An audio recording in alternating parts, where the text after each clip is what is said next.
plague of useless advice on social media. The other day I said that telling people to eat less and move more is useless advice. Some people were really upset by that. And the thing is that it is useless advice. Ask anyone who needs to lose weight if they know this, did you know that you have to eat less and move more? And they're like, yeah. Everyone already knows it. Now, this is a piece of advice that has no value because it doesn't give people anything actionable or tell them how to do it. How do you squat 1,000 pounds? Oh, it's easy. It's very easy. It's super simple. You put 1,000 pounds on the bar and then you squat it. Thank you.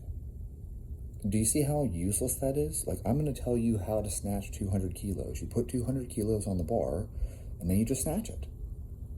Right. So how do you lose weight? Well, you just eat less and move more.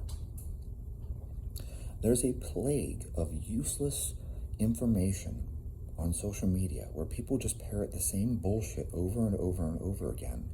And what's terrible about it is that then people also say things that aren't even correct. People will tell you, oh, the laws of thermodynamics, energy balance. And it's like, well, no, the laws of thermodynamics clearly state that you can put energy into something and it doesn't change the mass. Doubt me? Go heat up your frying pan. You just put energy into the frying pan. Is the frying pan bigger? No. Does it weigh more? No. The laws of thermodynamics very clearly explain that you can put energy into a system and it doesn't change the mass. Why?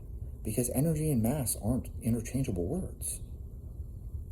Like, oh, I put heat into a system and it didn't change the mass. Right. So then when someone quotes to you, oh, the laws of thermodynamics, blah, blah, blah, blah, blah, it's like, you don't know the laws of thermodynamics. You clearly didn't even take thermodynamics as a course. You don't know anything about physics. Stop saying those things. This is useless information. People tell you it's all just hormones. No, it's not. People tell you it's all just calories. No, it's not that either. Like, this binary bullshit is what, like, you know why people are so confused? Look how many people out there. You'd be shocked the number of people that contact me and they tell me they don't know what to do. And I'm like, what do you mean you don't know what to do? And they're like, well, this person says this and this person says that. And I'm like, oh, I understand, actually. When I talk to people, I understand why they're so confused. You have one person telling you, if you eat vegetables, they're going to kill you. And you have another person telling you, oh, you have to eat nothing but vegetables. And then you have people out there telling you that, oh, fiber is essential. It's required. You have to have fiber.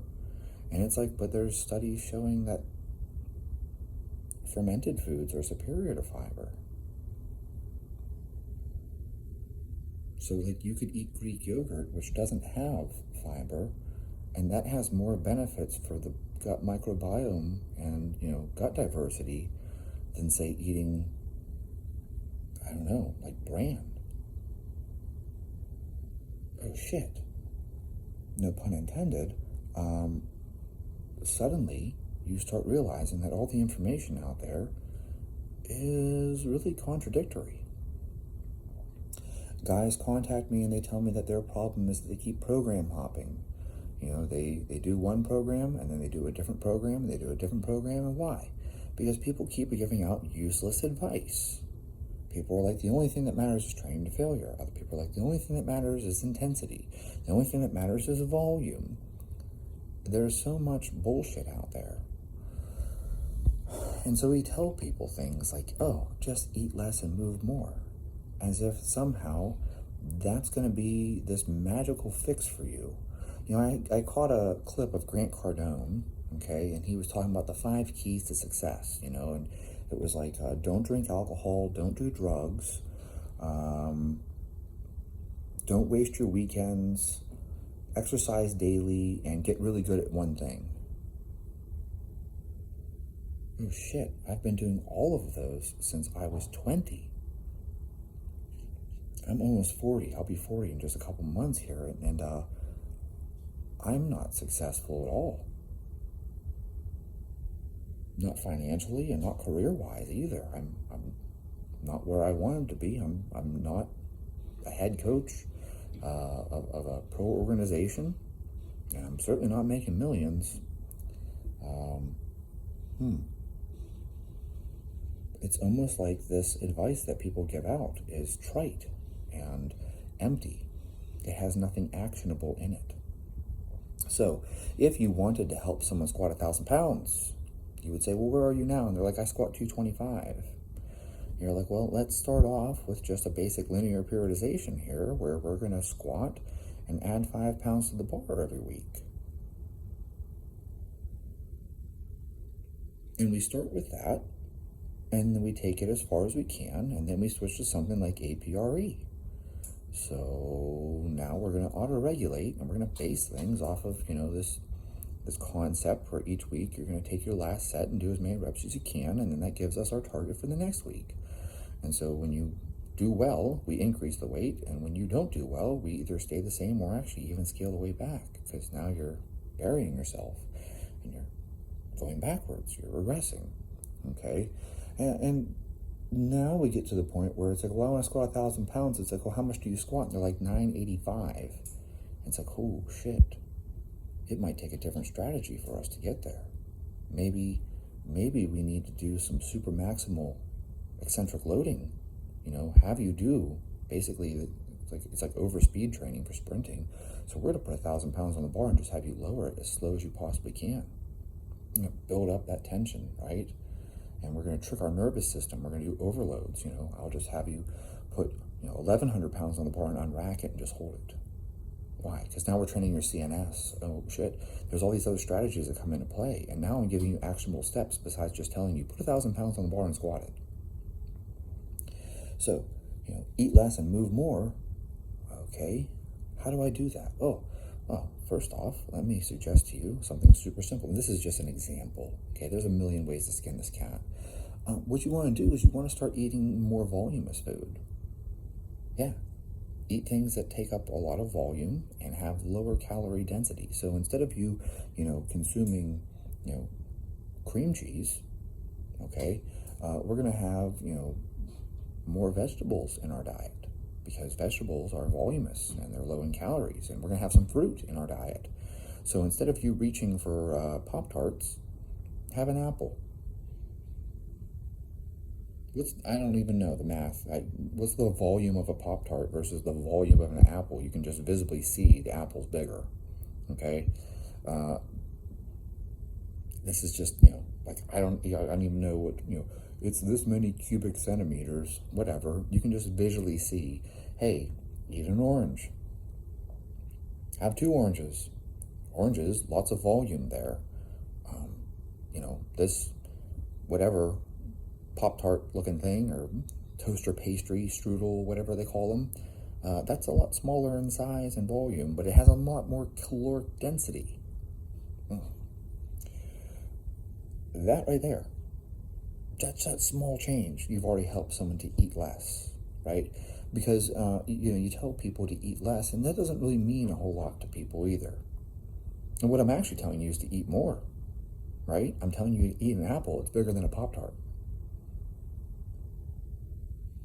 And to a lot of people who don't calculate calories, they don't calculate macros, they don't sit around measuring grams of carbs, to them, eating 2 oranges does seem like they're eating more,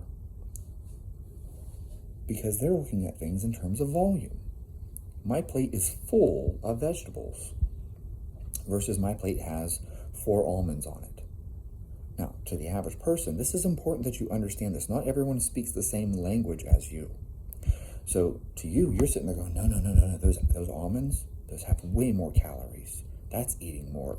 Yeah, but to a person who's struggling to lose weight, they're not at the point where you are, where you're counting every last calorie and you know that there's this many grams of fat in a single almond. No, to them, they're looking at the plate full of vegetables and going, oh, I am eating more because there's more volume on the plate than just a few almonds, okay? Or that tablespoon of peanut butter.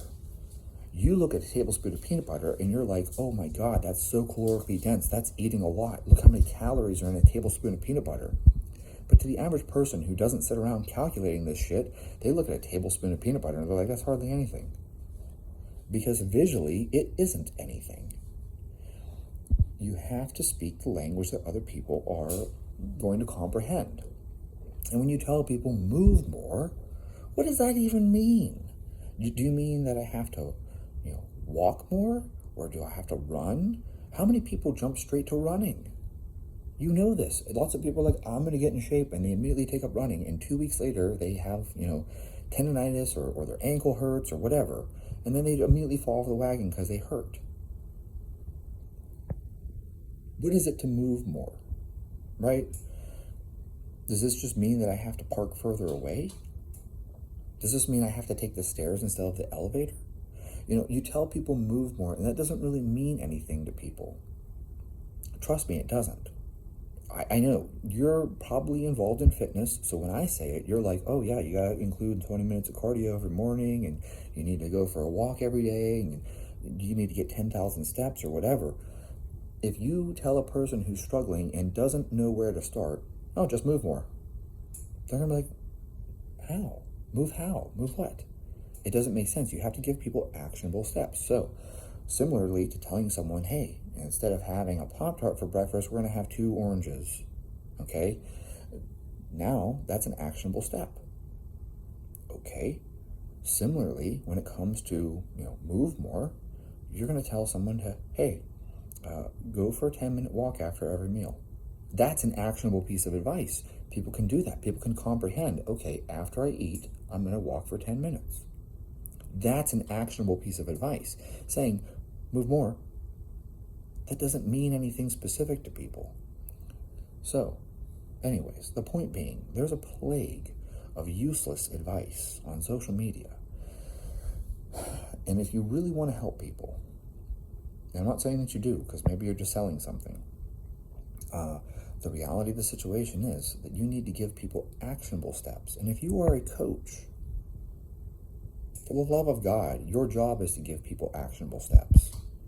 Like, why are you doing this if you don't plan on giving people actionable advice? I'm going to tell my athletes to just eat less and move more, and then I'm going to blame them if they don't, what? They don't know what to do? Well, then why the hell did they hire you as a coach? Like, that's what they're paying you for. They're paying you to tell them what to do. Oh, I don't understand why my athletes aren't getting any stronger. I told them to just lift more. Isn't your job to write programming? So, this is one of those weird things, and I realize that most of the people watching this are probably just involved in fitness. You're probably not a coach, so don't worry about this. But to those of you who are paying a coach, if your coach isn't giving you actionable advice, go find a new coach.